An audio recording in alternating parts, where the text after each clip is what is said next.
কিসে রিজিক বাড়ে, কি করলে রিজিকে ভরপুর বারাকা হয়, রিজিকের চাবিকা ঠিক কোথায়, কোন পথে চললে রিজিকে ভরপুর বারাকা হবে, আমার জীবনে বরকত নেমে আসবে রিজিকে, এটা জানতে মনে যাচ্ছে না আমাদের? হ্যাঁ, কষ্ট হচ্ছে আপনাদের? কষ্ট হচ্ছে? তাহলে কি করলে রিজিকে ভরপুর বারাকা হয়, কি করলে আমার জীবনে ভরপুর বারাকা নেমে আসে, এই পয়েন্টটাতে আমরা একটু আলোকপাত করি। যেসব কাজ করলে আমাদের জীবনে রিজিকে আসমানি বারাকা নেমে আসবে, আমাদের রিজিকে আসমানি বারাকা নেমে আসুক, আমরা চাই কি চাই না? সবাই আমরা চাই নিশ্চয়ই।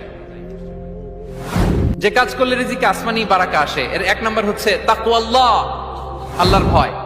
আল্লাহ তাআলা বলছেন, ওয়া মাইয়াত্তাকিল্লাহা ইয়াজআল লাহু মাখরাজা ওয়া ইয়ারযুকহু মিন হাইসু লা ইয়াহতাসিব।